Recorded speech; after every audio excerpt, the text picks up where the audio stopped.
So on this call, we have our regular group, our regular clients who follow our program, How to Buy a Good Business at a Great Price. And then we open it up to some newcomers, depending on the time of year and the number of people that are joining. And so if you're new to all of this, just to let you know, this is an open forum. There's going to be an educational content at the beginning, which I'm going to explain to you why we're going to cover that. And then we have open Q&A. Anything and everything you want to ask, you can. Please go ahead and feel free to do so. You'll just click the raise your hand and we'll go through everything, and I'll stay on this call for as long as we have questions.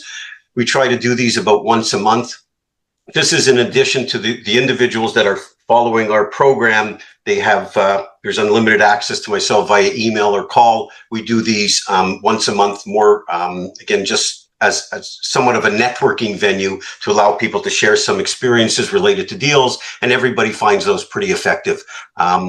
If you discuss any particular deal, don't mention specifics related to a company name or a specific location, because you're under NDA, and even if you aren't, it's not the right thing to do. So instead of, you could mention, a home services company based in the Midwest versus Jones Air Conditioning in Springfield, Missouri. So just keep it generic in nature.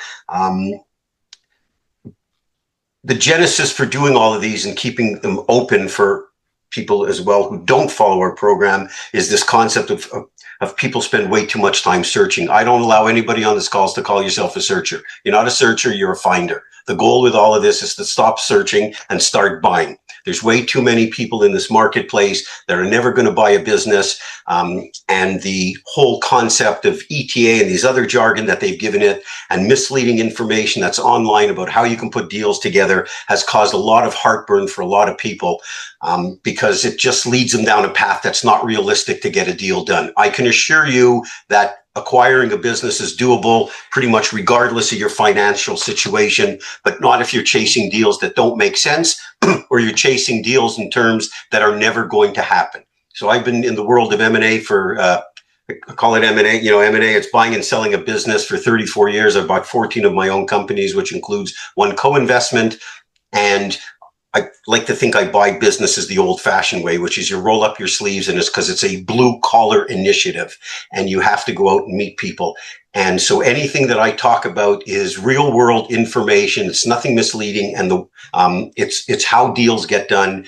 And this is not an infomercial to convince you to buy our course or to buy consulting, which I don't sell, or to buy mastermind groups or boot camps, which we don't offer. This is nothing of that. This is just a nice open forum for us to share some ideas and for you to get some education.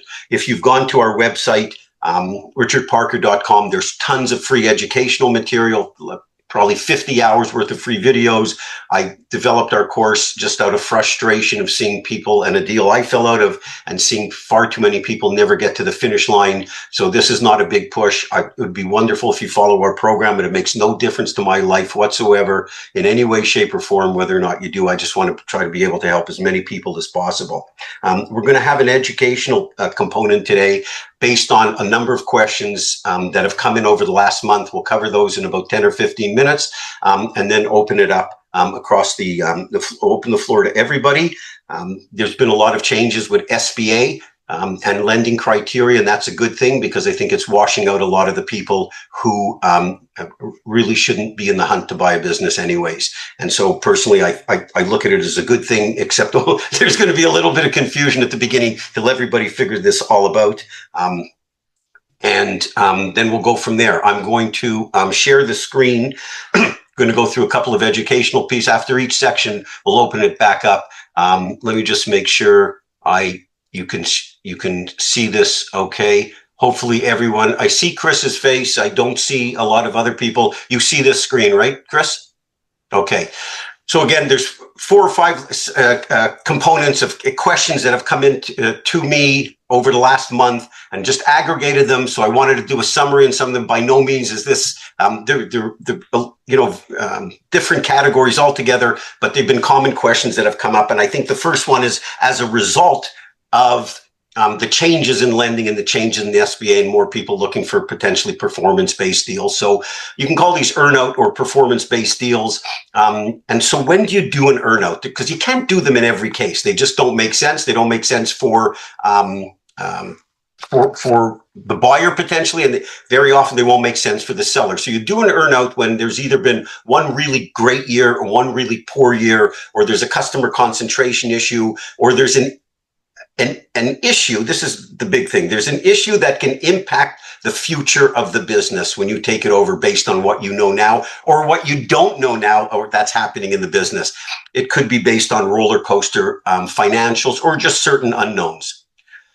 So constructing an earnout, let's use the example of a customer concentration issue. You look at a business and X% of their revenue and profits are with one particular customer or two customers, but customer concentration is defined as a disproportionate amount of revenue and or profit with a limited number of customers. That's customer concentration. You can also have supplier concentration. But let's assume that you have this business and it's generating $600,000 in owner benefits.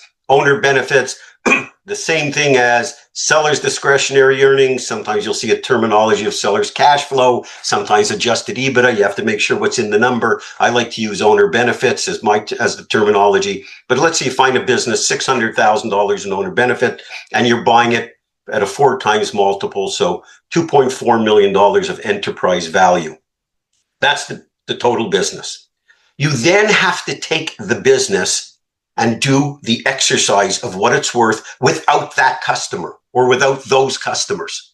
So you can compare and contrast the businesses. Now, in this case, let's say without that customer, it's $400,000 of owner benefit, and we're going to make the assumption that it's still attributable with a 4 times multiple. So that's $1.6 million of enterprise value.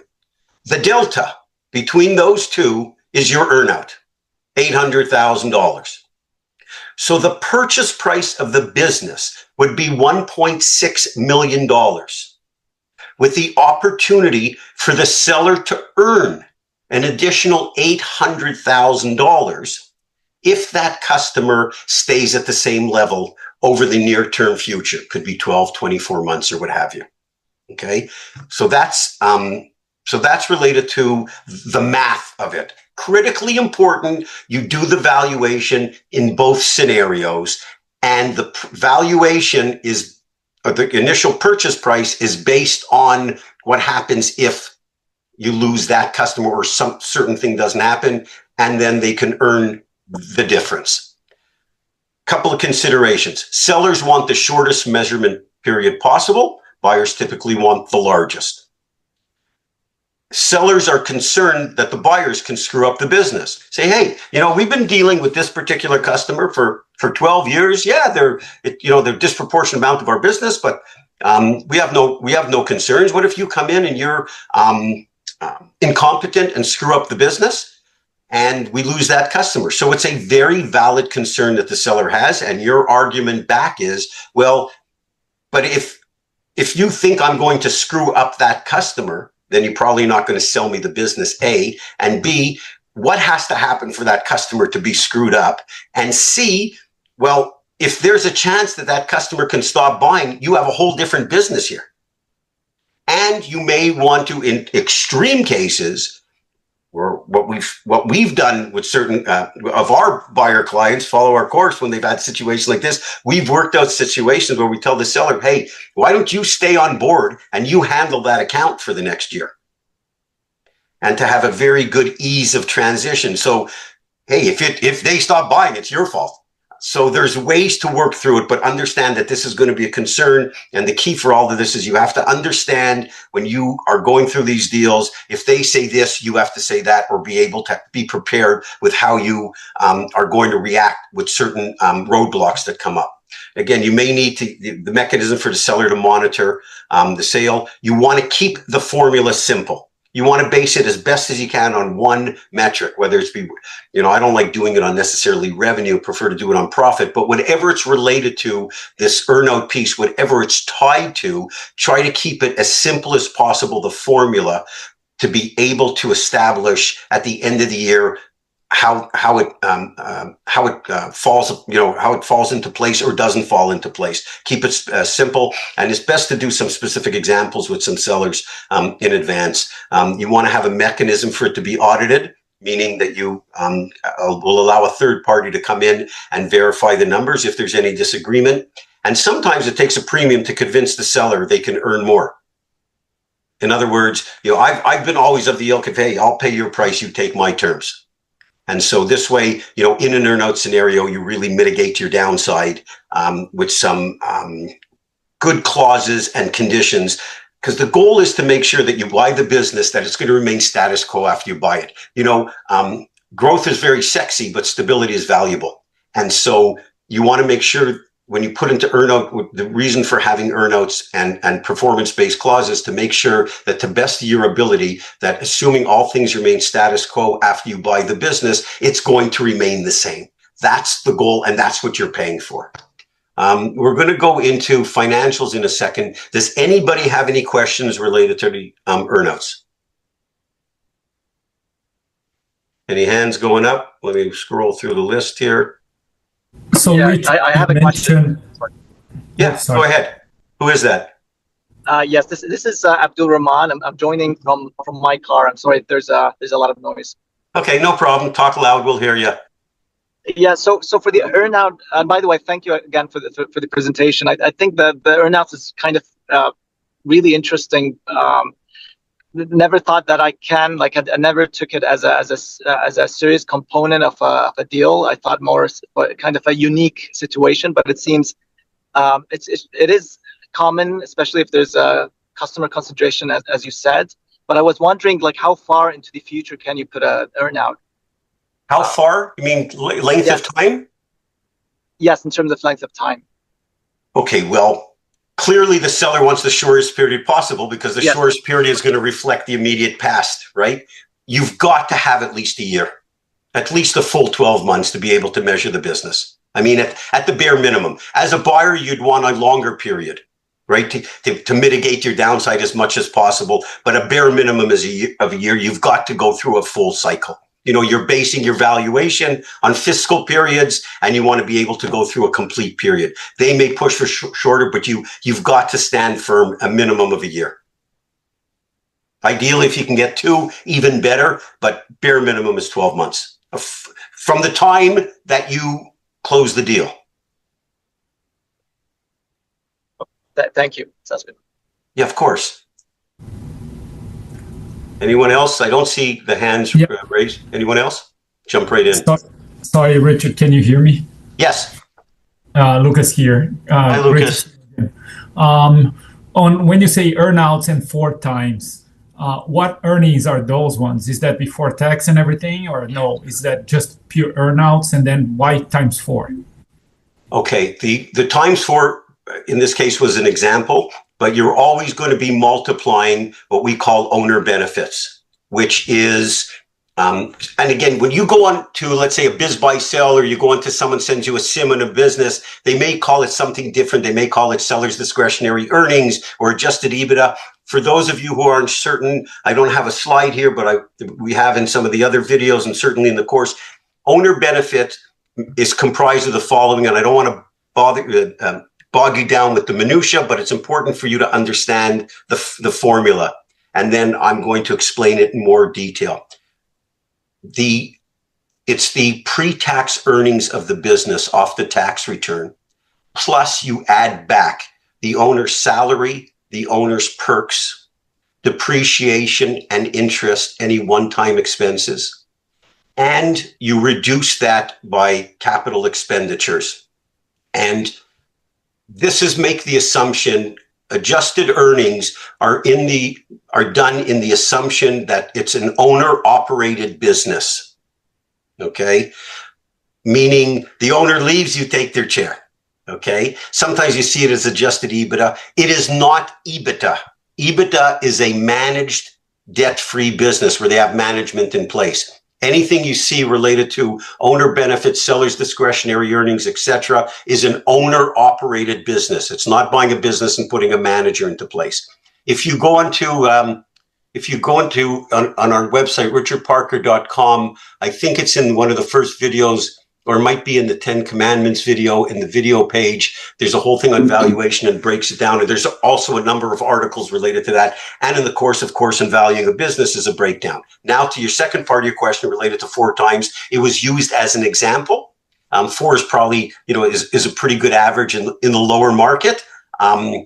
But the multiple that you're going to attach to a business, we could do a webinar on that by itself, which we do have that in the free educational tab of richardparker.com. One of the videos is all related to valuation and how you arrive at certain multiples. In the case when you do an earnout, where it becomes a little fuzzy is someone can say, well, if the business is doing $600,000, well, maybe it's worth a 4 times multiple. But if it's only doing 400,000, it might only be worth a 3 times multiple. And that's a fair argument. Does everyone follow that logic?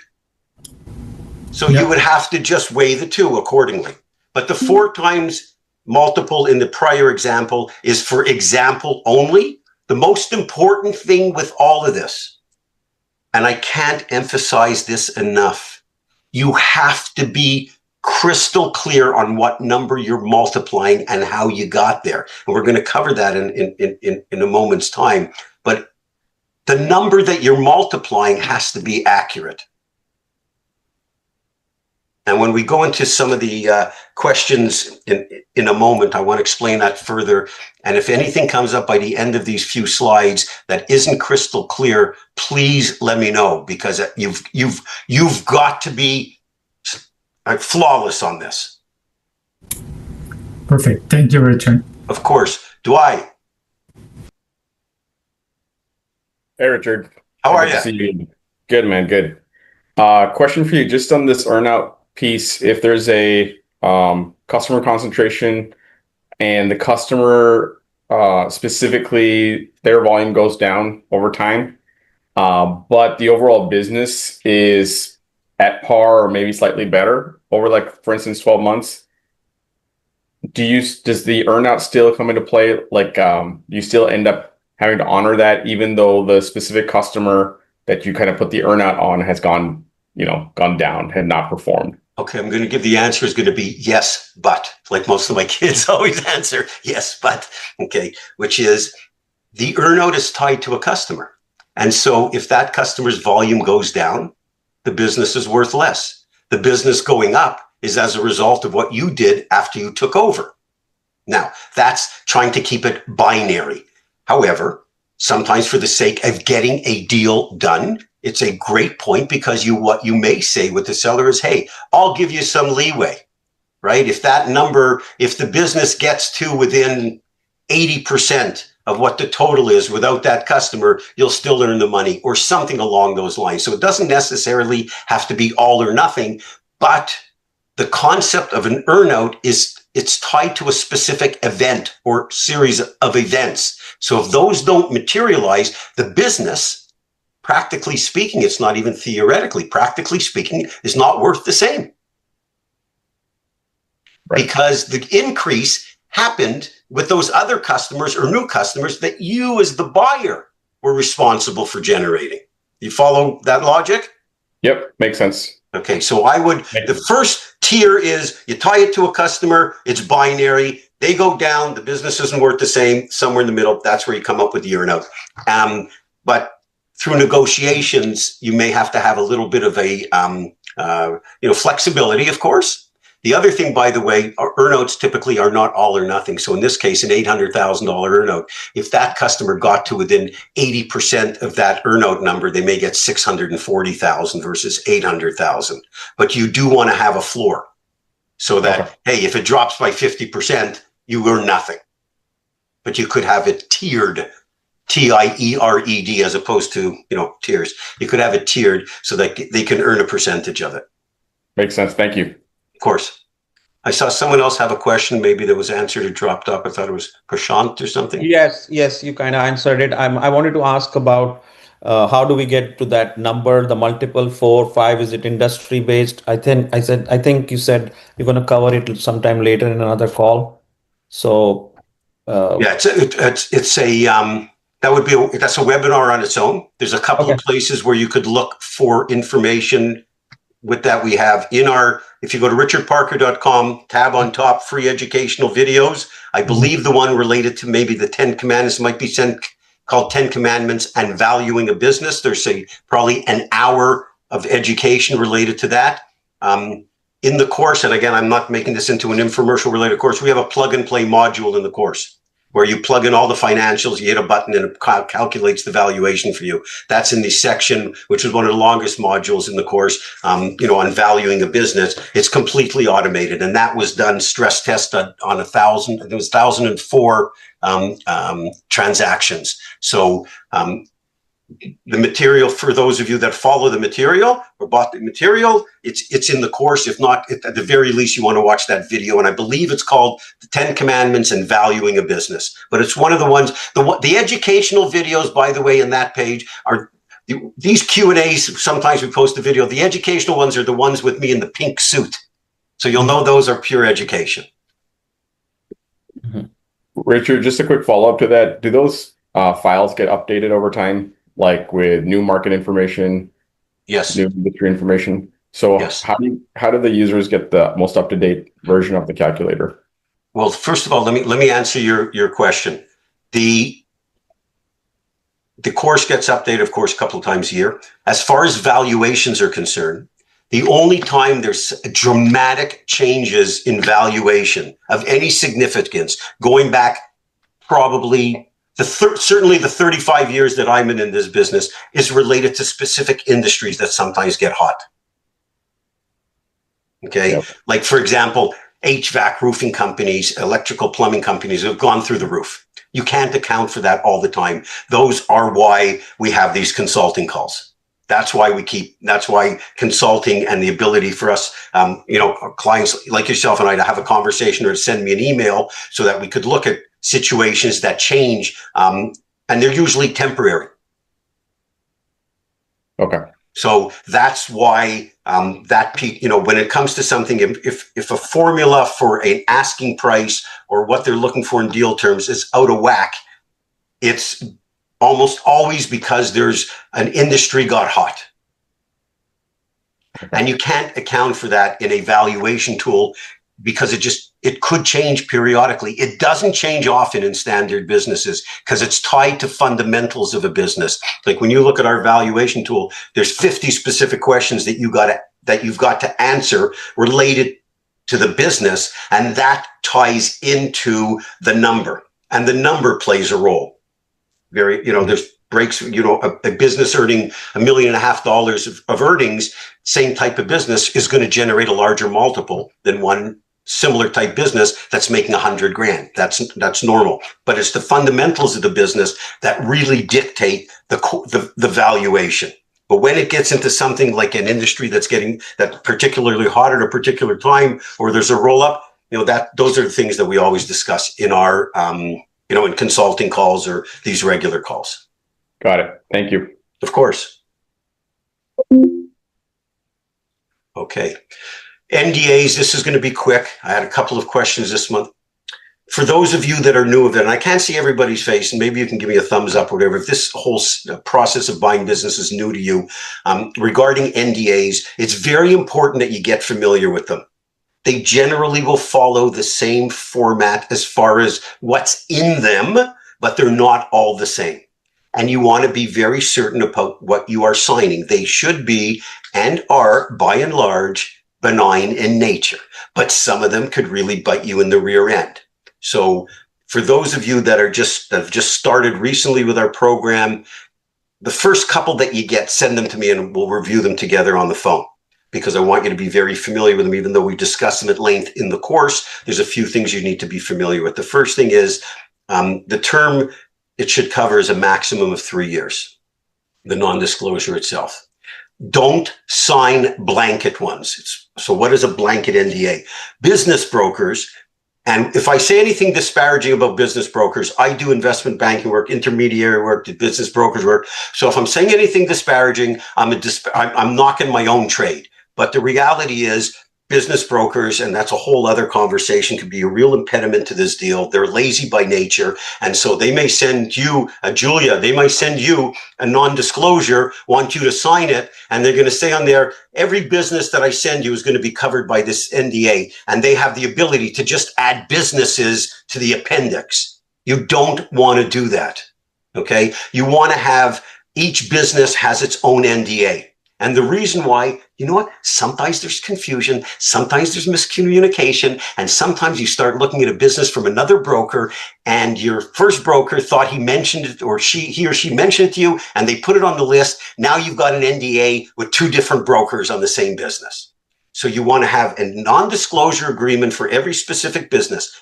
Some brokers say, sorry, we don't operate that way, and it's a very few. If you run into that case, you want to add verbiage to the non-disclosure that's saying after this one particular business that we have this non-disclosure for, any new business we add has to be added upon the buyer's written confirmation and approval. And that's got to go into the NDA.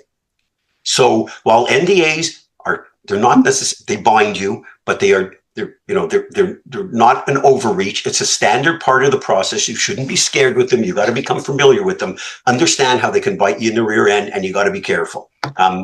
When it comes to lower end of the market and you're dealing with business brokers, do not expect to make any changes whatsoever with the ones from business brokers. They just don't. They just don't change them. Okay. And so again, if you're following our course and you're not sure, send me the first couple of them. We'll jump onto a call. We'll go through all of them together and I'll tell you. But in the course, we have the whole section on the NDAs, walks through all the different pieces and explains to you. But again, it's a part of the process. Just become familiar with them. Let me go back for a second. Any question on NDAs? Good. Sorry to jump all over the place. These were just, again, accumulation of questions that came in over the last month or concerns, trying to aggregate them. I'm sorry. I hear someone's voice. Yes, Richard, I have a quick question. So if I'm part of a team, people that I work with, and I need to share with them the SIM, and I've signed the SIM under my name and not under an LLC, how does that work? I mean, how would you approach this if you need to share the SIM with close people to you? The NDA should state that it covers you and any of your team, if you will, advisors on a need-to-know basis, your employees, your team, etc., on a need-to-know basis, your financial advisors, lenders, etc. If it doesn't state that, make sure you add it to the agreement and disclose it to the broker or seller. Just get the people added. But it should be one of the standard terms in an NDA. Binds those that are in the deal with you and your advisors. Richard, quick question. Thank you so much. Okay. And just to let you know, you want the people that you just mentioned in your question, you want them to be bound by it because you don't want there to be any uncertainty or the seller side making any accusations. You're covering your own butt as much as you're covering the sellers. Thank you. Of course. Quick question. Any other questions on NDAs? Yeah, quick question. Can you hear me all right? Perfectly. Okay. Should I and do I need to have an LLC created before I sign any NDAs when I get to that process? Or is this something I do in my own name, or do I need to have an LLC kind of established before this point? Great question. No, you don't need to have an LLC. You can sign it in your own name because even if you signed it in the name of the company, they would typically want you signing it personally as well. So it makes no difference. Perfect. Thank you. Good to go? All right. Richard, just one quick question. There's Stephen, there's in the chat box, Stephen Fox. There's some kind of interesting question. Let me just see here. I got to find the chat. There's an interesting question in the chat box, you say? Yes, I can read it for you. Yes, that would be great. Thank you. I think when I do the screen share, oh, here we go. I got it. Thank you. I appreciate it. Hey, Richard, are you familiar with Bryden? They back post MBAs 3 to 12 years out to acquire businesses using 10 to 20 million in equity. Large most of. Have you seen? I'm going to get to these as part of the questions, if that's okay, Stephen. Yeah, excellent. Thank you. Perfect. Of course. I just want to cover off these few slides and then we'll get into the general questions. Okay. Financials. when you look at the financials of a business at the beginning, and if any of you have spent any time going through the process of buying a business, you know, it's like all over the place. It's almost like case by case what you get. But assuming that you get the, you know, a preliminary financial package from a business, or you were going to request one, at the bare minimum, you need 3 years of P&L's, balance sheet, possibly a cash flow statement. 3 years, okay? And we alluded to this earlier. It's really adjusted earnings. It could be called owner benefits, seller's discretionary earnings, seller's discretionary cash flow. Understand, if it's called seller's discretionary cash flow is not profit. Cash flow is a completely different term. Don't confuse cash flow with profit. And everybody should know what cash flow is. If you don't, send me an email or watch one of the other videos explain what cash flow is. But when you want to look at the financials of the business at the beginning of your analysis of a particular business, you want to get, if at all possible, side-by-side annual statements that are detailed. So this way you could look across the board. Here's what marketing was in year 1, 2, 3. Here's what insurance was. Here's what payroll was, etc. The easiest way is to look at it across 3 years on line-by-line item, and any financing, any accounting package, QuickBook, etc. A 3-year side-by-side statements can be done by one click by the seller or what have you. Don't expect tax returns. The SBA will need them, and they typically use just page 1 of the tax return. Whatever's on there is what they use. Whatever's in the back, as far as crazy add backs, they don't pay any attention to. You want to pay attention to basis. There's accounting is either done on an accrual basis or a cash basis, and it could differ between the statements. They may be doing their internal P&Ls on a cash basis and doing their tax return on an accrual, or vice versa. But make sure you understand the difference in basis and how that works. And I don't want to overload you. Again, for those of you following the material, you know how we explained it in the material. We also have a secondary video on that, but pay attention to the basis piece and be prepared to make offers without complete financials. That's just the reality of it. You're not going to get detailed financials or get a ton of due diligence related to financial information before you're going to have to prepare an offer. And for those of you that are new at this or newer at this, you've got to get used to making offers. The first one is the toughest. You're going to want to tear your hair out, but I promise you, you've got to get used to making offers. And sometimes you just don't have all the information that you need, that what you'd want in an ideal world. So you at least have to have the basics, which is this here, in order to make an offer. And sometimes the information that you need to validate that offer comes afterwards. So you have to sometimes play the game, but you've got to be able to make offers, because that's what it takes. It takes multiple offers. And if you've seen some of our prior webinars or whatever, and we have data from tens of thousands of transactions, it takes, you need 4 offers to get to one deal. That's what the number is. And so you have to be able to get over any trepidation that you have about making offers. And so having the financial information at the beginning, the bare minimum, this is going to help you do that. The information may not be perfect. And then there's some, obviously some other research that you need to do to make sure you're comfortable making an offer, but get comfortable doing it.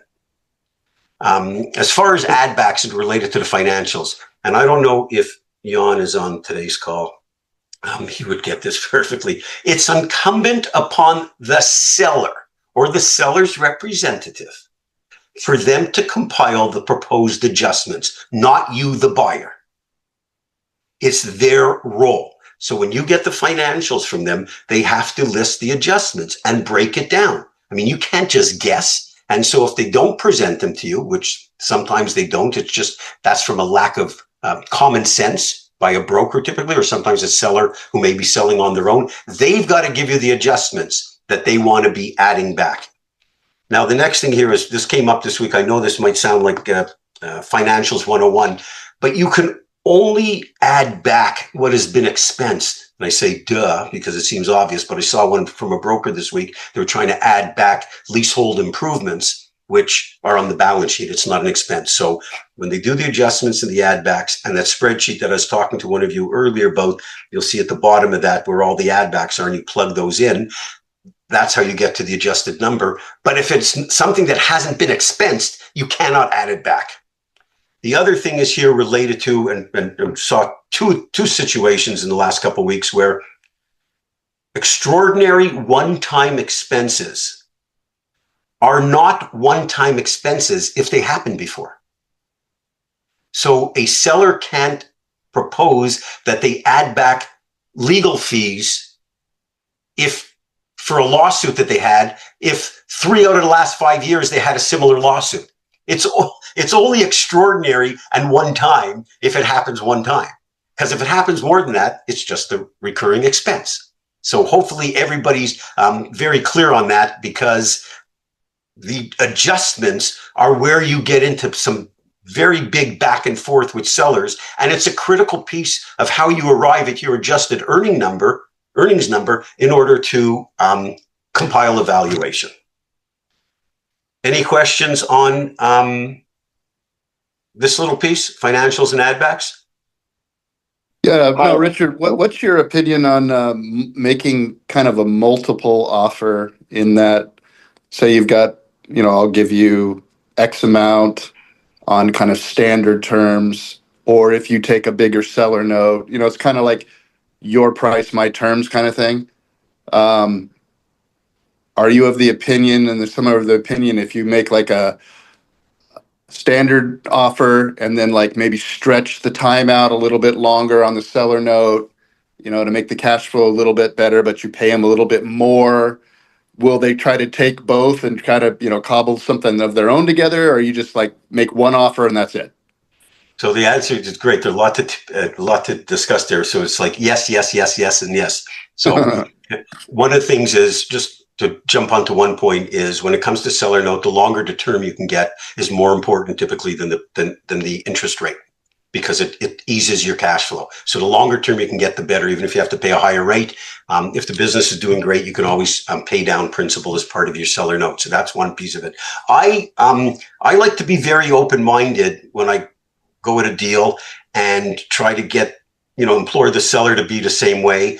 And I think the situation dictates, if you can get the right hot buttons, understand the seller's hot buttons as to what's more important to them related to the deal, whether it be the down payment or the purchase price, then you leverage your offer accordingly. But I see no problem whatsoever in scenarios like you described, where there's potentially a couple offers on the table, and they may try to pick and choose and turn it into a buffet, if you will. I like this part of this one and that part of that one, but you can always have a good back and forth related to it, because I don't believe in, red lines or red lines or lines in the sand or take it or leave it or these type of scenarios, because every deal is different, and you've got to try to find solutions. And if you find a business that's right for you and you want to buy it and you believe you can get it on the right price and terms, you sometimes got to just, you got to mold the clay. Right.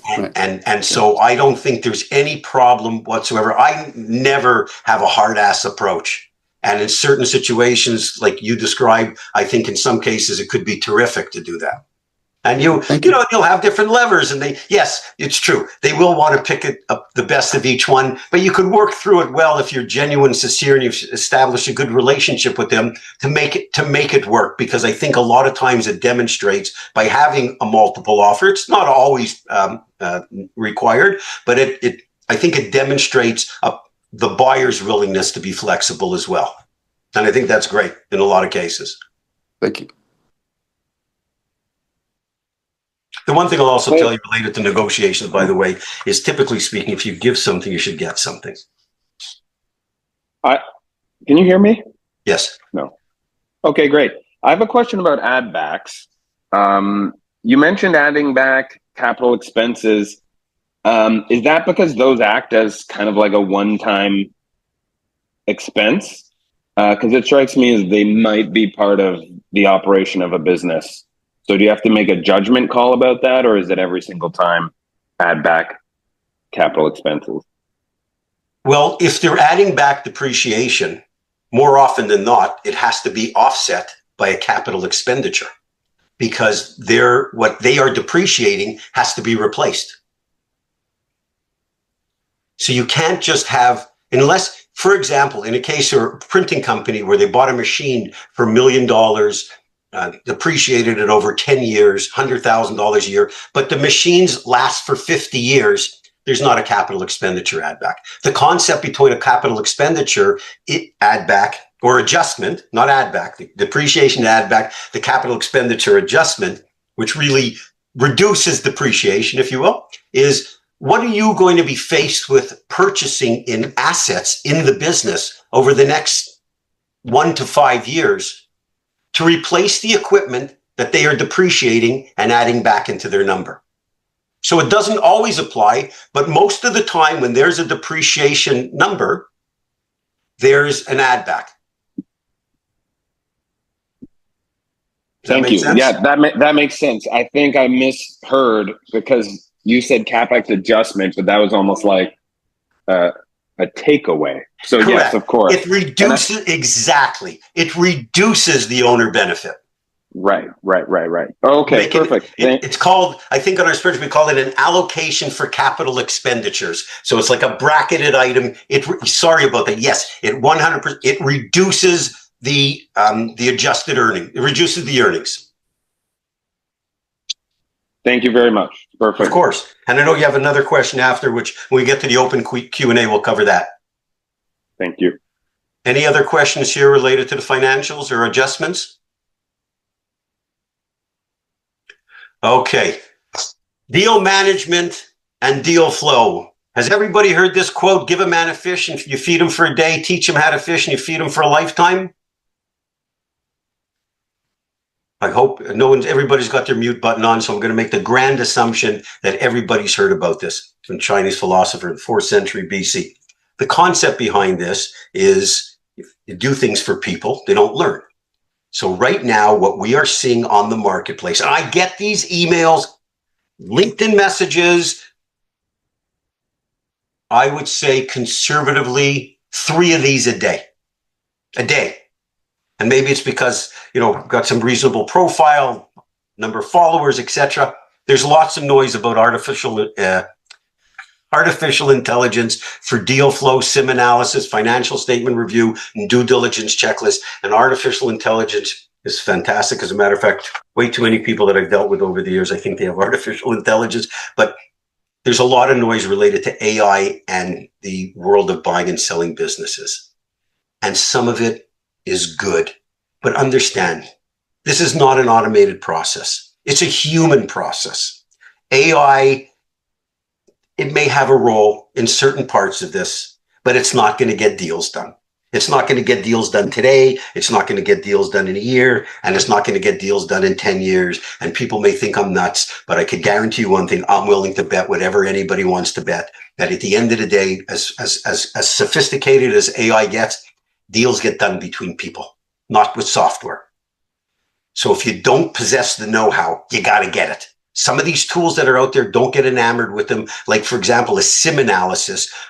You got to learn how to analyze a SIM yourself. If you're going to buy a business, you got to learn all this stuff because you can't AI your business that you buy. You got to learn how to run a business. So some of these tools will be helpful, but you have to learn how to analyze a SIM and understand what questions to look for and understand how to create good deal flow and understand how to review a financial statement and prepare your due diligence. You have to understand that because AI is not going to take the place of it. If you must have the know-how. The AI is just, it may be helpful. Some of the tools can augment or help, or it may add to the odd thing that you may have missed, but that's it. Buying a business is a blue collar job. Okay. Roll up the sleeves, just like I got my sleeves rolled up. Roll up the sleeves. If you're doing this part-time, you're going to spend 20 hours minimum a week doing this. Get your fingernails dirty and understand that deals get done between people, between you and the prospective seller. By establishing a meaningful relationship with them, by establishing some trust and credibility, and for them to be able to look and say, this is the person that I want to buy my business. All of this other stuff and the valuation, like the numbers part of it, the fastest, easiest part of the deal to figure that stuff out because it's binary, it's math. And especially with the amount of buyers that are on the market, okay, most of them will never acquire a business. That human element to the deal is what separates and can separate you from the rest of the crowd and the rest of the noise. So don't get enamored with all these tools. Okay. This is a blue collar process, and it hasn't changed in 35 years that I've been doing it. You establish relationships with people on the other side of the desk. Okay. You build the relationship, and the deal will build on its own. Okay. We're getting to the Ask Me Anything question section. In the chat area, there is a stop the share. In the chat area, you'll see up here our Discord channel, and you can, yes, you do deals with people, Fran. That's right. Absolutely. Let's go on to have a question here. I'll get to this one from Stephen, and then I'll add Adam's question, and then it's open up for everybody, whatever questions you want. So here's my question for you. And Adam, this is okay for me to read, right? Yes, 100%. Okay.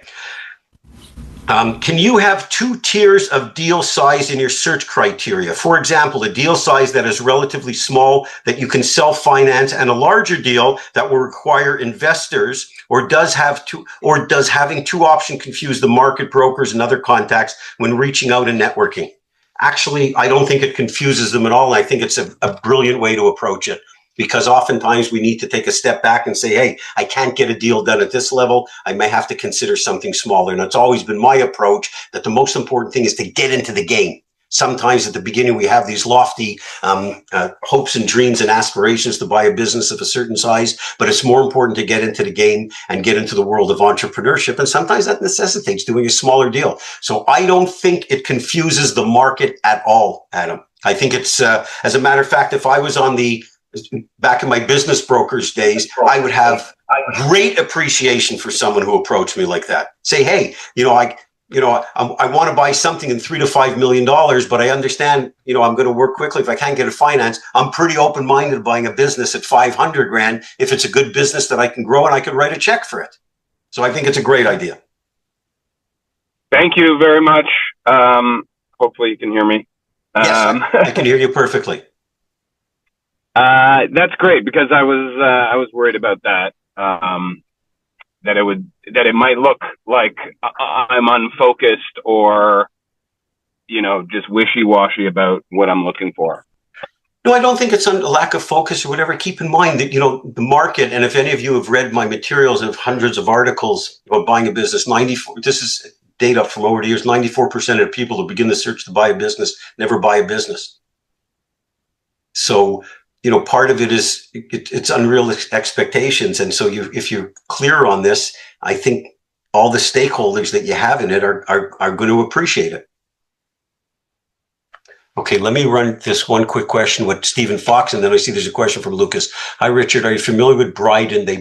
They back post MBAs 3 to 12 years out to acquire businesses using 10 to 20 million equity per platform, larger than most search fund deals. Have you seen people succeed or struggle in those operator roles? Do you think prior P&L ownership is necessary, even though they target XPE consultants and GMs? Okay. To me, it's, one of the things that's so important in all of this, and I understand this search and ETA and all this wonderful jargon, whatever, but operational experience is priceless. And I want to let that sink in for a second. Businesses are tough to run. And so you want to have some operational experience. And so I think that these companies like a Bryden, they are going to they are betting on the jockey, not the horse. In other words, if a searcher comes to them and wants to be funded, the business is important, but the jockey. So the business is the horse, the jockey is the searcher, as they present themselves, even though I hate that term, is the jockey who they're looking to bet on. So if you can't bring operational know-how, people that are financing deals 10 and 20 million dollars, the reason why they're able to finance deals of that size and have that disposable equity put into deals is because they're not idiots. They made real good money over the years. And so when they are going to fund people and invest in a business, they want the right operators. And so I think you have if you don't have any operational experience, it is very, very difficult to convince investors, if you don't know them, why they should bet on you. And so that's why when, one of the things that, been teaching and preaching people, 91% of our clients get seller financing in their deal. But if you go to a group of investors, my late partner and I, when I was with the Dalio family office, and we'd look at investment, my late partner, Devin, and I, when we looked at a deck, we got a sim. We had some basic fundamentals that we wanted to make sure that we liked the industry, the financials look good, we didn't want any concentration. But when we got a deck of 75 pages, okay, the first page section we flipped to was the team. Who's behind this? Before we're going to invest with them. And so I think, when you look at this, Stephen, I think it's worth you investigating to see if it is for real. Number one. Number two, I think it's a very good test, and I'd like more people to go through this who think that the world is just waiting to invest in them. I think it's worth it for everybody who has this concept of getting outside investors to make presentations to outside investors, because they can poke holes in your theory. And it's not the theory necessarily about the business, it's you. Because if you're not going to be someone that, on the whole, investors are going to bank on, don't you want to know about that early on? Like, why would you want to be chasing all kinds of deals if you're not financeable? And it's, it may be the case. And just because you have an MBA doesn't make you financeable. What makes you financeable is how you look at this business. Are they impressed with you? Do you have operational experience or relevant experience? So I think it's important. And in this case, Stephen, I would definitely investigate it. Do it as much as a stress test on your attributes or assets and liabilities to see how they perceive you. So I think it would be worth it. Good. Appreciate that, Richard. The thought there is just that they specifically mention that a third of the people that they target are consultants. They've been consultants. And, this word operator can mean different things to different people. On the extreme end, it's somebody with P&L responsibility that has grown a private equity portfolio company from 5 million to 200 million. That would be somebody I'd probably invest in if it wasn't a lucky thing that they had there. But then, you have consultants. I've been a consultant. You have people who have advised businesses, taken on operational roles in businesses, but haven't been a GM of a business line or anything like that. I guess I just wonder if they're looking for consultants for this particular type of role, people who have worked at McKinsey and other firms, are they successful? And I don't know. I tried looking at some of the bios of some of these people, but I would imagine some consultants that leave a consulting firm would struggle in some of those P&L roles right out of the gate. And that's what I was wondering about. Yeah, and that's a fair assessment. And similarly, I think some of them would thrive. Right? So yeah. I think you'd have a good mix. If you want to send me a separate email, because hopefully I'll keep the chat on after, I'm going to make a note here. I'll try to check them out a little more and see if I can find anything about them. Let me just make a note here in case I close the Zoom down. It's brydon.com, right? Yeah, and there's others like that. I can send you a note after too. Yeah, that would be great. But one of the interesting things is that firms like this and others come up in my discussions with investors. By the way, I haven't tried to get investors, but I post something in Search Funder, and then all of a sudden you have investors reaching out to you. And I met some pretty interesting people that way, really talented people. And I don't know how they're able to invest in businesses while they're still working at the Blackstones or KKRs of the world, but somehow they are. Yeah, they do because, I have a very close friends of mine that run a big PE fund. And they have their separate personal investments they do on their guise of a family office. And as long as there's no conflict between the two, the understanding between the entity and their family office, as long as there's no conflict between the two, and any business that comes to their family office, they have to show them to the fund first. So that's typically how they do it. But the financing of it is nowhere near as large as most people make it out to be. The world of investing it in the small end. Like most of those people on Search Funder, been there for years or will be there for years and don't get a deal done. So it's very important to understand in the nuts and bolts world how the deals get done. Yeah. Thank you. Sure, of course. I like Phrasecom because you do deal with people. Hang on, Lucas. I'm just ripping through these couple of quick chat questions. How realistic is funding 80 to 90% of the deal without SBA financing? Cash flow or giving up equity seems to be the biggest trade-off. It could be. Chris, have to jump. Thank you. Nice to see you. It is seller financing. How realistic is funding 80 to 90% without SBA? If in small business deals, unless you've done a bunch of transactions, the bank isn't going to lend you money unless you're putting up 100% collateral. So you're typically going to go down the road of seller financing, and that will by and large go from 30 to 70%. I've done deals larger, but that's give you a number of what you're looking for. As the world settles out and all the people in the market that are never going to get it, that have been clouding the waters, trying to get SBA deals that are changing now. Seller financing is even going to become more prevalent, but that's typically around the number. And you can give up equity. Here's the thing that a way I'd like to look at, and it says RP, so I should remember it's my initials. Cash flow or giving up equity seems to be the biggest trade-off. Yes, it is. If this is new, if this industry is new for you, or buying a business is new for you rather, the first deal may not be your best deal. That's just the reality, but it's a deal. You just mitigate your risk, of course, to not make sure you put yourself in a vulnerable position. But if you want to be an entrepreneur and a business owner, you got to get in the game.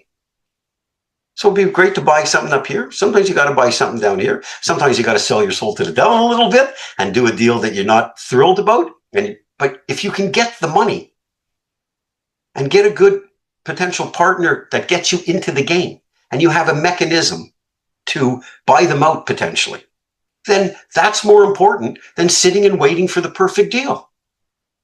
Because you've got to get into the game. You may buy multiple business. There's a guy, I think, and I've mentioned in the past, Wes Hall. He's the Canadian version of Shark Tank. It's called Dragon's Den. He's one of the Canadian dragons. Wes Hall, he's an immigrant from Jamaica. You should read his book. I think it's called It's Hard to Bootstrap When You Don't Have Shoes. I read the book. It was unbelievable. He's become an acquaintance of mine. And he talks about in his book that the first deal he got into, he said it was one of his worst deals. And I called him up. He said, Wes, I read the book. I read it 3 nights in a row till 4 o'clock in the morning because it was unbelievable.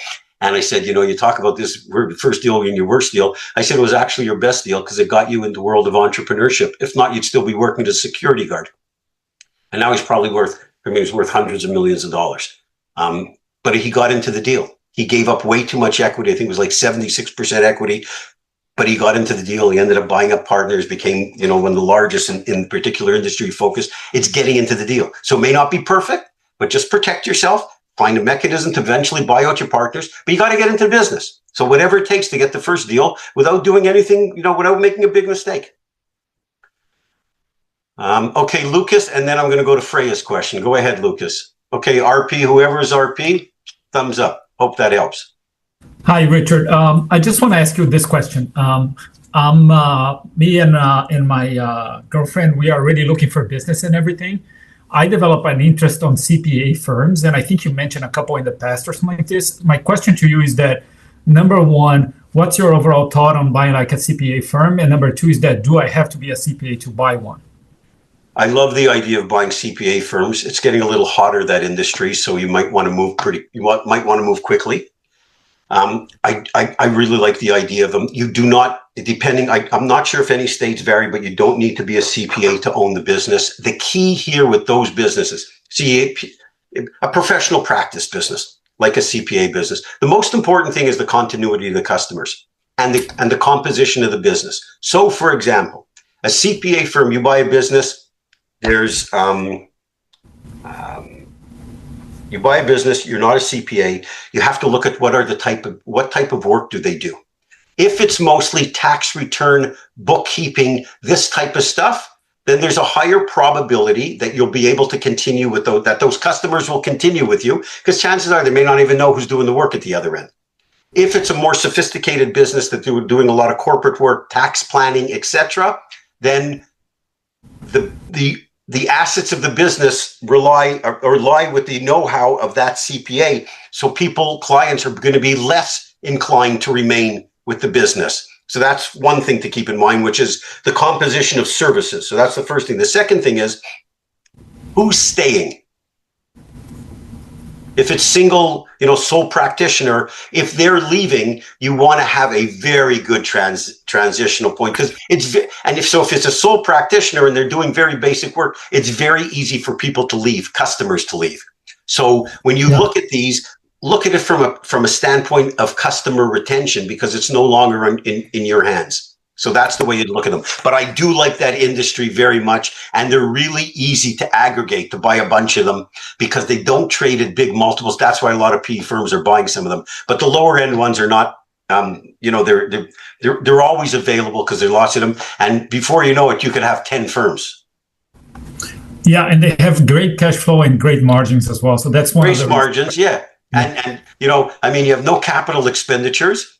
Right? I mean, what are you going to buy? A photocopy machine? I mean, there's really, it's not like you're buying heavy duty equipment, your investment in software. I think this will be a case where AI in the business will probably take over a lot related to tax returns, even some tax planning. But what we'd focus on, so in answer to your question, I like the industry, focus on the composition and what type of, what generates the revenue, the type of service. If the more complex, the harder it is not to be a CPA. Even in the best of terms, those are the hardest businesses to transition to a new CPA, because the clients are paying for know-how. Okay, thank you so much. Of course. Okay, Freya, with your nice comment earlier related that because you do deals with people, what's your thought about the current economic, political situation, interest rate that influenced M&A field recently? So as far as interest rates, I'll go through a couple of things.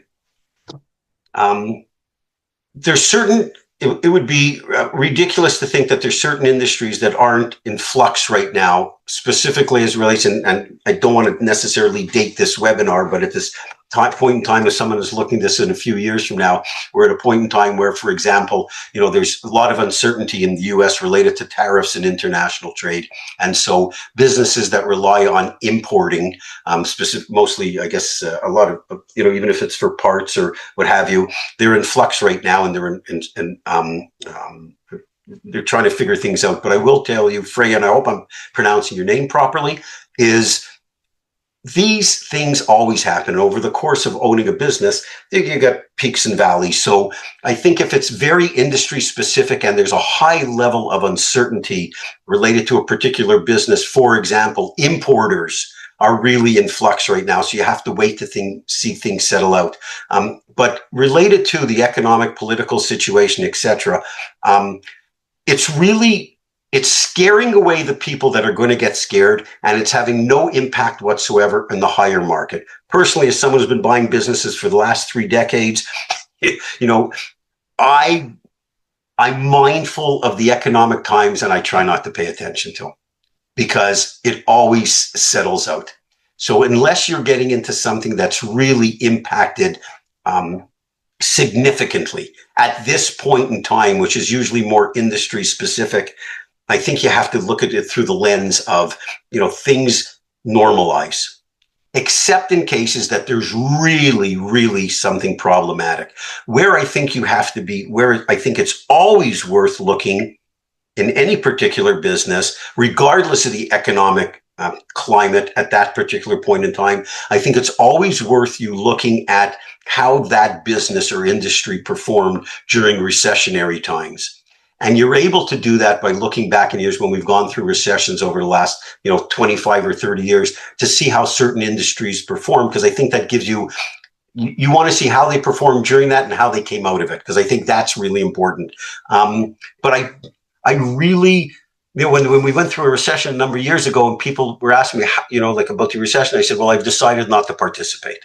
And I think you have to take a little bit of that attitude. I understand when this is new or a first-time acquisition, you want to be mindful of it. You certainly can't let it paralyze you. So I would only, my strict advice to you would be, unless you're looking at a particular business or industry that's dramatically impacted by an economic event at that particular time, I think you have to look at it through a wider lens of longer period of time and how things will unfold. Of course, if it's something that really can change dramatically because of an event or current event, then you have to, you may sit on the sidelines for a little bit. As far as interest rates are concerned, well, the one thing that it does, I mean, obviously SBA financing is ridiculous, but when it comes to interest rates related to seller financing, I mean, you've got all kinds of wiggle room.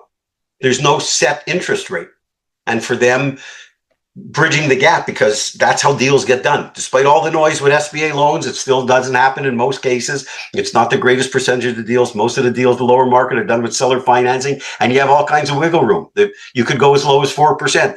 They have nothing established. And so when you sit with a seller and you offer them, 5% interest, and they say, what are you talking about? An SBA loan is it's 10% or 8 or 9 or whatever it may be at that period of time. But their financing is most often what bridges to get the deal done. So unless you're borrowing or unless you're in the type of business that's have big capital expenditures with huge borrowing costs, I'd be less concerned about the interest rates right now, because I think they will, they've been stable for a little bit of while, and they typically, based on historical numbers over 100 years, the next step is they should come down a little bit. Not dramatically, but they will come down. Freya, please give me a thumbs up if I answered all your questions related to that part of the equation, because there's a number of pieces here. And there we go. There's the thumbs up. Thank you. And am I pronouncing your name properly? Yes. Great. Thank you. Okay. Here is Al. Any other? Hang on, Lucas. At the beginning of the call, you mentioned changes to the SBA. Could you elaborate? Will affect the probability of getting a loan? Yes, it will. They changed the way it's configured as far as what seller notes. At one point, they were allowing seller notes to count as equity part of the deal, and it was on a 2-year standby. And I think now part of it is on a 10-year standby. Any investors that invest more than 20% are, I believe, responsible for the entire loan during the course of the term of the loan. So there are some significant changes that you need to verify. Okay, it's called the what is this? The Standard Operating Procedures (SOP), and you can get the latest ones from a current lender. Understand that SBA terms change or subject to change, typically at the end of every September when they do the new government budget, but they could change in the middle of that. And so you have to find out if anything has changed. Any SBA lender, and if you deal with an SBA lender, Al, you want to deal with a preferred SBA lender, they will give you the exact terms of how that's changed. It's all tied into pretty much tied into the seller note and how people were going to buy a business for $5 million. The buyer has no money. They go to the seller and they say to the seller, well, you'll give me we're giving me a 10% note. We're going to use that as equity, as the equity part of the deal. And you're going to roll that into equity. And that's how I'm going to get this $4.5 million loan from the SBA. And the SBA is saying, well, if the seller note, now, if that's subject to be paid back, they have to sit, they cannot get paid back until the note is paid. It used to be a 2-year standby period. And so now they've said, no, that's 10 years. So in other words, the seller cannot get any money until the SBA note is paid. So it went from 2 years to 10 years. And there's also a change related to if it's a regular seller note not tied to equity, it has to be on standby for 2 years. That's different than if it's equity. And if there's any investors in the deal putting in money, and I believe it's if they put in over 20%, I think they're on the hook for the whole loan as well. So those things have changed. Get the exact details. Again, I would speak to an SBA, a local SBA lender, a preferred lender, and get the exact details. What they've really done here is they've gotten rid of all the BS. I mean, people trying to buy these big businesses that they can't afford, whether or not they can operate or not, or something else, with no money. So they don't even have money for working capital. And they've just removed all of that and saying, hey, we got to bring things back to common sense here. We're lending money to people that are not putting any money into the deal. They may be personally guaranteed, but they have no assets, they have no nothing, they have no operating experience, and they're putting everybody else on the hook, including the seller. And it doesn't make sense. And so what the terms that they've got back to, it's just rational lending, not hard ass lending. It's just rational lending. It makes perfect sense because the SBA should be funding deals for people that have the odd time, for whatever reason, something negative happens, but people that have the ability to execute on the deal and execute the business and be a decent operator. And that went, it's part of some of the lending practice. I think it was like an extension, what happened to some of these PPP loans and some of that. It just got too loosey-goosey. It didn't make any sense. Now it's back to, common sense lending. Who do we got there? I see Gabe, then Lucas, then Freya. Go ahead, Gabe.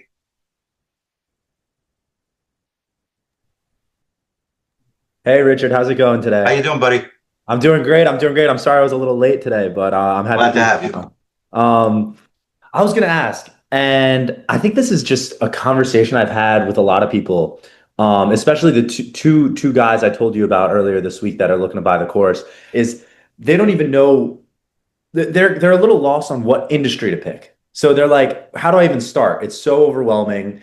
And I'm curious if you have any ideas for where they could start to look at industries. Just like where do you have any exercises you do? It's like, okay, I just exited, I walked away from this deal, I did this.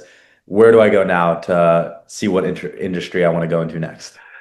Okay, great. So the first thing is, and for those of you that are new on the call or what have you, to me, everything comes from you. You look at all of this entire process from a prospect of, you have to buy a business that's right for your skill set. So the right skill set that's good for Lucas doesn't make sense for Stephen and may be right for Josh, and it's definitely different for Gabe.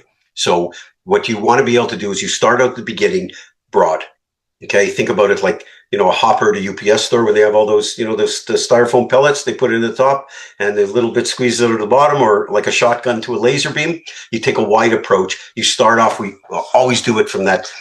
We do category, sectors to categories to specific businesses. So you start off with sector and say, well, I think, because at the beginning you don't know. So you just have to take a little bit broad approach and say, okay, I think I'm interested in commercial, commercial services, healthcare, and something related to real estate. Very broad. This is what you think you like, or you're interested in, or you're good at. Those are your sectors. And then you bring it down to categories of business. So for home services, the sector is home services. The category could be HVAC company, pest control, electrical companies, etc. And then, as we talked about in an earlier webinar, the idea at the beginning when you're starting out broad is you go and you pick 4 categories, okay? And you pick 5 businesses for sale. There's hundreds of thousands of businesses for sale in BizBuySell, businessesforsale.com, and BizQuest. Most of them won't ever sell, but it's the perfect laboratory for anybody looking to buy a business. So you pick out 4 categories and you pick out 5 types of businesses within each category. And then you suddenly have a laboratory of 20 business owners to talk to. The deal size may be wrong. The location may be wrong. This exact type of business may be wrong, but it's your starting point, and you go speak with those owners. And from those 20, from those 4 categories of 5 business owners, the goal is to be able to narrow down those 4 sectors down to 2. What do you do every day? What skill set generates the revenue in this business? What do you like about this business? What you don't like about this business? Speak to other owners in similar type of businesses. How do you drive this business? How did you get into the business? What's the ideal candidate to get into the business? Because ultimately, here's what you need to match up. Whatever it is that you do best has to be the single most important driving factor of the revenue and profits of any business you consider purchasing, because you'll hire for anything else. And I've said that statement, I don't like to embellish or embarrass, but I feel like I've said it about like a billion times in the last few decades. Whatever it is that you do best has to be the single most important driving factor of the revenue and profits of any business you consider purchasing. That's where you have to match up, Gabe. So it's not The industry doesn't drive the train. The individual skill set drives the train. Where it becomes a little more challenging, if someone has no operational experience, then you have to start getting into the personality, and you have to start speaking with other owners in that industry that you think you may be interested to find out what drives their business. All right. Lucas, and then Freya. Perfect. I'm interested, Richard, in your opinion about laundromats. But what? Laundromats. So Laundromats, right? So in this particular listing, and I'm not going to give any particular, right? They have like seems to have like a good mix of like commercial people that do it in place and everything. However, one of the things that concerns me a little bit is more there's a nature of that business that is cash, right? The personal ones and everything. So any thoughts about that one or anything that comes to mind? So the first thing is related to laundromats, the most overhyped industry in the world. You get the, you have someone like, I wouldn't know Cody Sanchez if she was standing right next to me, but all I see is millions of emails and ads or whatever buying laundromats. The first thing get into your heads, folks, you know what the easiest business in the world to run is? Everybody else's. No business is easy. Okay. These laundromats are not hands-off businesses. And the genesis for my course many years ago was a deal that fell apart where I was looking to buy the commercial laundry distribution business for Maytag washers and dryers for Southeast Florida. So I have good exposure to, and that business sold to laundromats commercial locations. So I understand that industry well. Number one, they're not absentee run businesses. Forget about it. Okay. Because if someone quits or doesn't show up, the caliber of person that you hire to manage that business, you're not exactly hiring engineers. Okay. People don't show up and they're unreliable. So if you're not ready and you can't drop your job that you're doing during the day and run into covering the laundromat, okay, you should never be buying that business. And absentee run businesses typically equal absentee profits. Okay. So that whole notion is just misleading BS. Does it work? In certain instances, yes, a minimal amount of time. Okay. Now, related to laundromats, okay, the thing is you want to have multiple services, wash, dry, fold services. You want to be in a location that does not rely on the anchor tenant to drive your business. So, for example, if you're in a plaza where there's a real large grocery anchor, where people come in, they drop off their laundry, they throw it in the machines and they go do the groceries. Okay. That's a much more dangerous business because what if that anchor tenant ever leaves? Okay. People use that particular laundromat because of the anchor tenant. So you want to be near, so you want to make sure what drives the business is not an anchor tenant. That's another thing. Another part to look at is the cash sales. They've wound down considerably. When I was looking at one of these business a number of years ago, cash sales was dominant. Now it's a much smaller part of the business. And with a laundromat, look at it this way. Think about the financials like a bar stool, like a four-legged bar stool. If you got three of the legs, you could figure out the fourth. By that, I mean, if they're doing cash, you can go back and look at the utilities and calculate, for example, if you know how many cycles it takes, wattage, etc., for drying per load. Okay. Yeah. You can work your way back. You can back into the numbers from the utility bill. The same with the water consumption. You can determine based on the number of machines that they have and the consumption, how many cycles they're doing on a monthly or annual basis based on the utilities consumption. And so you can back into the numbers even if they take a lot of cash. I will tell you, if you buy a business, first of all, I never pay for cash. I don't. If they can't prove it, I'm not paying for it under any circumstances whatsoever. So but you can potentially get closer to the number. I will also tell you that if you own a business or buy a business like a laundromat or another one that has a cash component, forget about it. Don't let it attract you. Convert everything so that everything is traceable. You don't want to look over your shoulder with the IRS. And the other thing is, I can guarantee you, if you're taking cash out of the business, so are your employees. It's just a matter of how much. So if legitimize the business, it's a much easier way to run a business. And when the time comes to sell, you're going to get a bigger multiple because you can prove the numbers. So I know you had a lot of parts to your question. Laundromats can be good business. The other part that I would keep you, that you need to look out for is a lot of the older guys like me that own laundromats. I don't, but they do a lot of their repair work themselves and their maintenance. There's a big savings related to that. They're not paying labor. They're buying parts and fixing the machines themselves. So very important to ask who does their labor. You can hire third-party companies, but the point being, if the owner of the laundromat is doing the repairs themselves, they're saving a lot of money on maintenance and repairs, of cost you're going to now incur. Okay. Yes, makes sense. Okay, Freya, let her rip. Hello, Richard. Hello.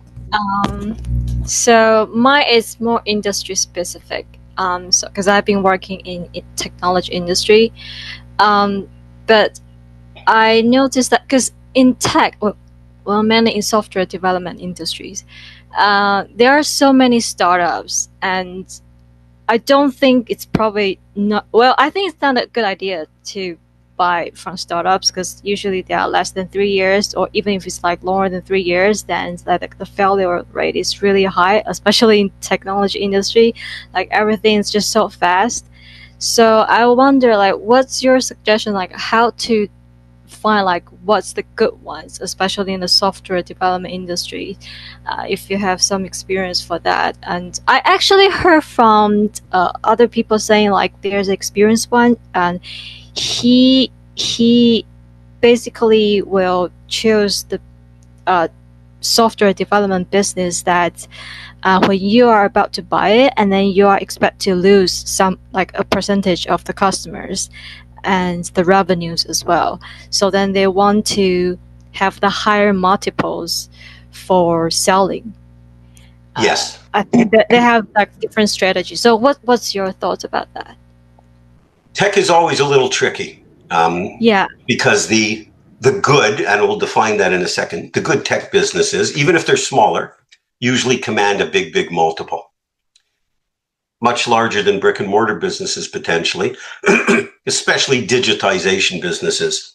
What I would be looking at, and sometimes it's hard to delineate because, as you alluded to, you have a lot of newer businesses. The tipping point in startups, by the way, Freya, is 5 years. That's when, if a company gets past the 5 years, that's past the big fall off point for failures. 3 years is certainly a big part of it.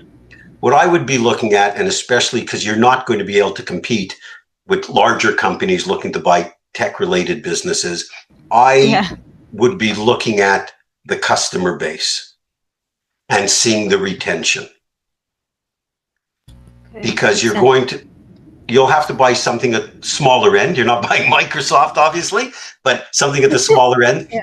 The metric that I would be looking at is, well, of course, the product or service that they offer and the retention rate. I think what I would want to avoid, and I obviously don't have your level of expertise related to tech, but what I would want to avoid in tech is avoid businesses where you go back into business every day. Meaning you have to constantly go out and get new customers versus having a component that's, subscription based, or there's some stickiness to it. Like it might be some software development or customization where a company, like let's say our company, asks you to develop a back end for our company. Then, well, we're reliant on you. We can't change easily. And so even if it's a smaller business, I think having that customer stickiness would be the metric that I would be looking for. Yeah, makes sense. That's a great advice. Thank you. Of course. And thank you again for joining us.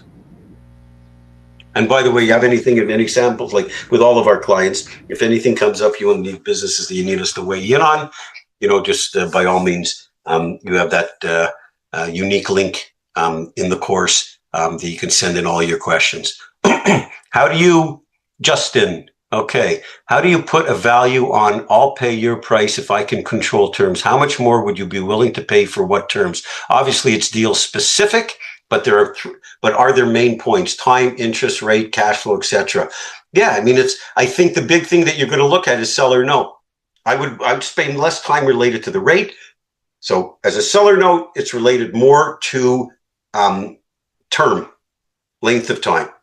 because you always have the ability, you want to have the ability or the clause to have a prepayment of any principal without penalty, but you want to be able to spread it out as long as possible because it gives you the most use of cash. And that's really important in a business, because to grow a business, you want to have as much, working capital as possible. So I think the price and terms, I had one, I've given the example in a prior webinar where I couldn't get past $900,000 valuation, 875 or whatever. And this seller would not budge at over $1 million and I couldn't figure it out in a bunch of conversations. And I finally realized in one of a conversation, he just wanted bragging rights to be able to tell his buddies, the golf course, that he sold his company for over $1 million.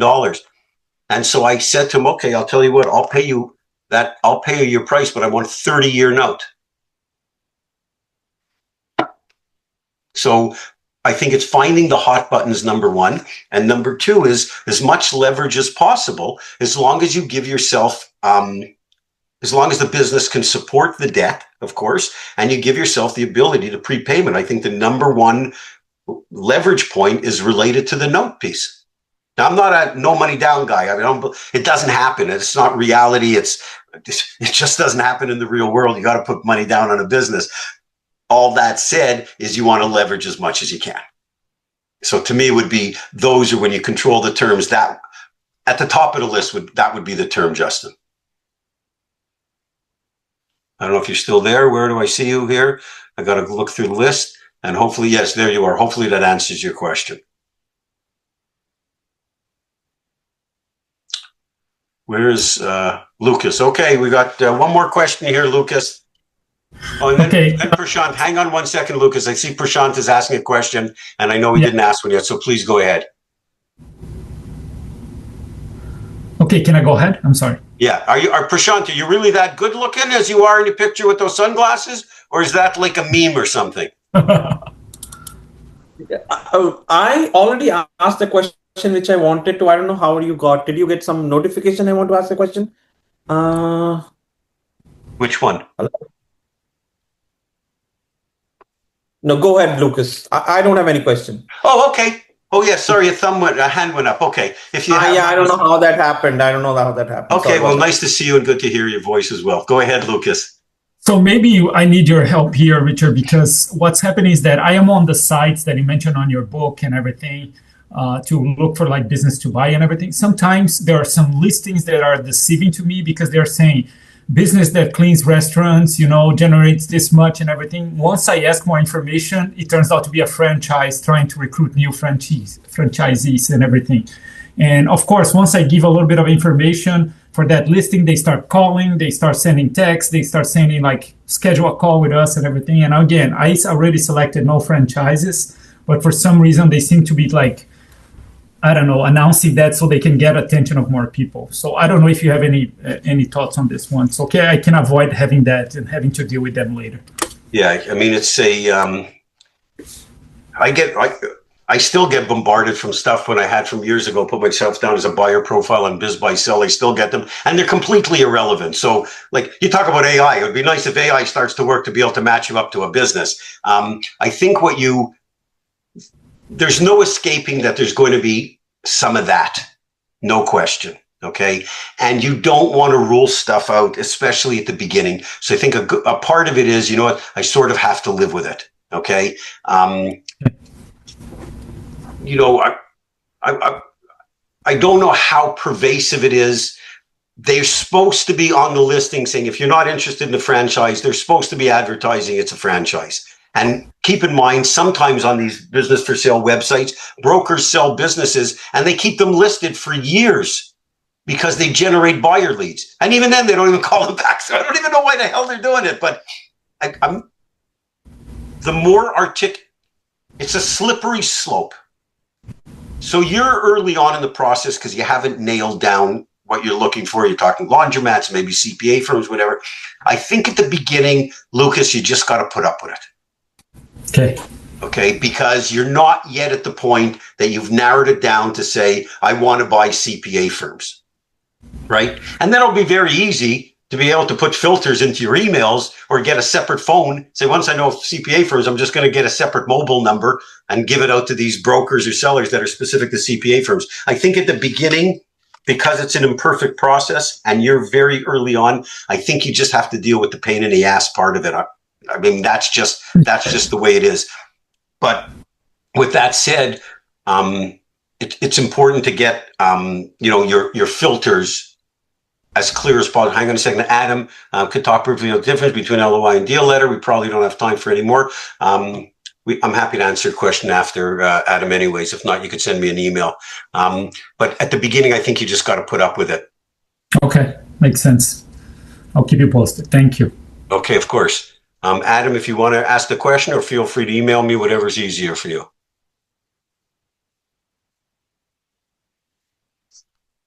Oh, he's still on. I can ask now. Go ahead.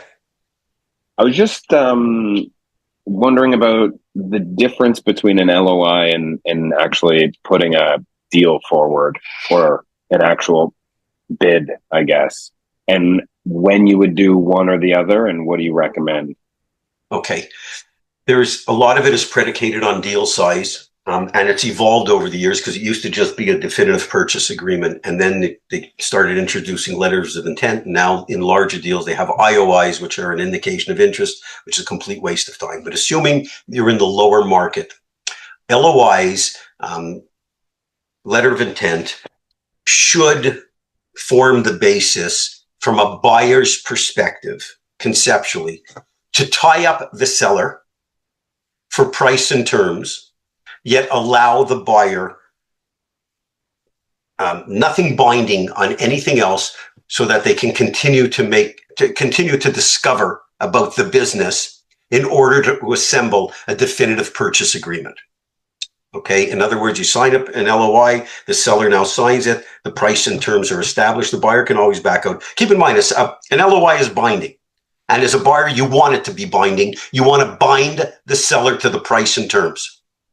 You, as the buyer, have every right to back out of an LOI for any reason or no reason whatsoever, but it is binding, and it will be binding as far as, let's say, might bind you to a confidentiality agreement or other points, but it binds the seller, so it is a binding agreement.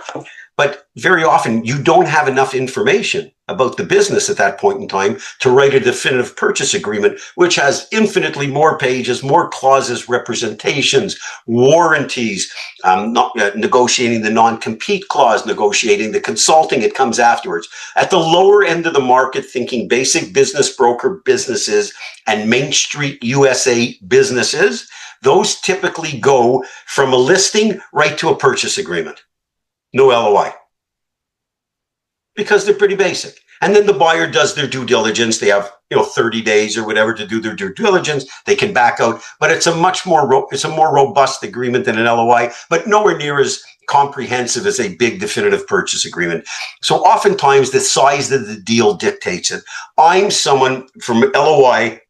LOI is a good document as long as you use it effectively, meaning in a couple of things. Sometimes you need to put in an LOI because you find a business is looking for a while. You see it's what seems to be all the components that you want to purchase in a business. There's a lot of activity around it. You want to get it off the market, tie up the seller, get yourself an exclusivity period. So you put in an LOI quickly and tie up the business. So in that case, you'd certainly use an LOI. And you want to, again, you're tying up the price and terms and an exclusivity period. But between an LOI and a definitive purchase agreement is your due diligence period. So you sign an LOI, the seller is bound. Now you're going to go do your formalized due diligence, where certain things happen during that'll impact the purchase agreement, such as the amount of inventory or net working capital or the non-compete piece of it or obtaining the financing. So because there's so many unknowns at the time that you want to tie up the business, you can't sign a definitive purchase agreement. There's just too many unknowns at that point. So that's when it's done in stages. What size, if in your example, like the question you sent me, if you were thinking about buying a lower end Main Street USA business, pretty straightforward with a 30-day due diligence piece, a handful of employees, etc. By and large, you could probably go right to a definitive purchase agreement. Subject, of course, to you being able to back out. But Anything larger than that, it's typically LOI, and you negotiate definitive purchase agreement parallel to doing your due diligence. There's one transaction involved. It's a very substantial transaction. We're going to sign the definitive purchase agreement at closing. It gets negotiated the whole way, but it's going to get signed at closing. Right. Perfect. Thanks. Sorry if there's a bit of background noise. I had to take my daughter to the orthodontist. Okay, so you better buy a good business because braces are expensive. Exactly. Yeah, trust me, I know. 4 times I went through it. Good. Okay. Yeah, that's great. Thank you so much. Of course. And so hopefully everyone answered all your questions. I'm just scrolling through here the chat. Make sure got Matthew. Brian has been around very long, so no real exit data. Okay, that's very helpful. Economic condition, and Al, we mentioned that. Thanks for the call. We probably don't. Oh, and Adam's answered. Well, everybody, thank you very much for your time. I hope you found this valuable. There's Jan. Nice to see you, buddy. And Rich, how you doing? Nice to see you, pal. And if you go to richardparker.com, for those of you who aren't following our program, there's lots of free educational videos. I hope you join us. If you go to the tab called Course, you'll see how to buy a good business at a great price. We do these calls regularly, and you get ongoing consultant. You can email me anytime with any of your questions, but as I told you from the beginning, this is never an infomercial for our product, and hope you find these times helpful and informative. And Rich, I just have a question. Go ahead. I was talking to someone the other day, and they took a course that they teach you business buying as well and stuff like that. And in their course, they do like a personality assessment to align you with an industry and type of business. And the person I was talking to, they kind of asked me, well, what do you like to do? What are your strengths? And I, in the past decade of my career, I was kind of I didn't get to choose what I like to do. It's more of I do what I need to do, for my daily ops. I really couldn't answer. I don't know what I like to do. I do what what needs to be done. So, if someone, if you want to choose now, let's say, to buy a business, and someone asks you, what do you like to do? How do you determine that? Well, I don't think what you like to do has anything to do with what you're good at, because they very often are two different things, and we don't necessarily. When it comes to buying a business, the most important thing you have to match is your skill set. And so what you enjoy doing doesn't necessarily mean what you're best at. And you have to consider whether or not you want to do that going forward, because this is not like a job interview where you can, embellish your way or figure it out and then until you find something else. The core piece that you have to match is not about, I just did a whole video about passion, which being overrated. Like people say, I got to buy something. I got to be passionate about it. You're not going to be passionate about it. You're going to be when you're going to be passionate about it? After you buy the business and you like the business and you've been growing the business and you're empowering employees and you're improving your financial situation, improving the lifestyle of your family members and helping other people grow along with you and building value. That's when you're going to become passionate about the business. The passion evolves. I think it's just totally overrated. And I'm a very optimistic guy, but that's just the reality. So when it comes to the business, what this individual told you respectfully is not really related to what you like to do. And it's not related to experience. You're related to your expertise. So whatever it is that you're best at, that's what the business that's the business that you have to buy. Whether it's sales, marketing, logistics, dealing with employees, putting a plan together, manufacturing know-how, that's the key that you have to focus on. Yeah, makes sense. That single, that's not even up for discussion. You have to match your skill set. Right. Okay, makes sense. Okay, buddy. It's nice to see you. Thank you, too. I'm sure I'll get your email with an update. Yep. All right. Talk to you soon. Okay. Talk to you soon. Okay, Freya, do you have some of your members from outside the U.S.? Do most of the resorts you teach could be applied? I know SBA loan. Yes, SBA loan doesn't apply outside the U.S. Our course is being used by people in over 80 countries, actually. So in order of U.S. number 1, then UK, Canada, Australia, South Africa, I think India next. I'll give you exact breakdown, but it's over 80 countries. We have acquisitions in over 80 countries. So I would say for the material, outside of the financing, which the SBA, as you pointed out, and there's some legal or technical terms that don't apply in certain jurisdictions, the process of buying a business repeats itself country to country. Those are the two areas that may be a little bit different, which again, related to the financing and some terminology that's used. But the process of identifying what type of business is right for you, finding it, negotiating it, valuing it, doing your due diligence, etc., that repeats itself regardless of where your location and wherever businesses are bought and sold. Those pieces of the process repeat themselves consistently.